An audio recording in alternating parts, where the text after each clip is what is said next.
আলহামদুলিল্লাহ, আল্লাহর কাছে অশেষ শুকরিয়া যে আমরা সুস্থ শরীরে বাগেরহাট জেলা তথা খুলনা বিভাগের ঐতিহ্যবাহী প্রতিষ্ঠান প্রত্নতত্ত্ব অধিদপ্তরের নিয়ন্ত্রণাধীন ৬০ গম্বুজ মসজিদ, যেটা কিনা খান জাহান আলীর আমলে তৈরি হয়েছিল। এটাই হচ্ছে সেই ৬০ গম্বুজ মসজিদ।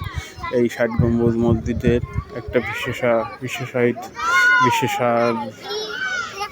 বিশেষত্ব হচ্ছে এটা ৬০টি গম্বুজের দ্বারা সৃষ্ট, এই জন্য এটাকে ৬০ গম্বুজ মসজিদ বলা হয়। ৬০ গম্বুজ মসজিদের পাশেই আছে এই যে আমার বড় ছেলে রাব্বি, ছোট ছেলে রাফি এবং বড় ছেলে রাব্বি।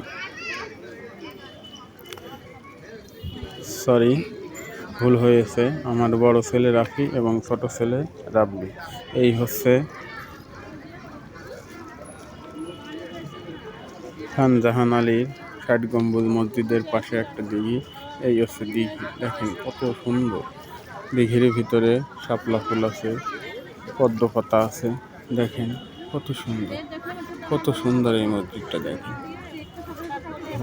কত সুন্দর একটা দিঘি, কত সুন্দর একটা দিঘি, কত সুন্দর দিঘি। দেখেন কত মানুষ, দেখেন কত মানুষ, কত সুন্দর ভাবে ঘুরে বেড়াচ্ছে।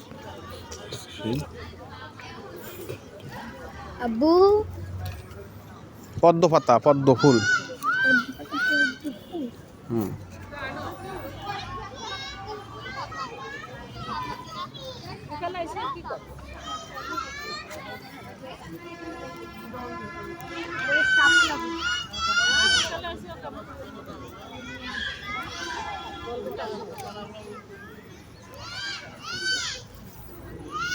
ষাট গম্বুজ মসজিদের দিঘির পাড়, ৬০ গম্বুজ মসজিদের পাশেই দিঘির পাড়।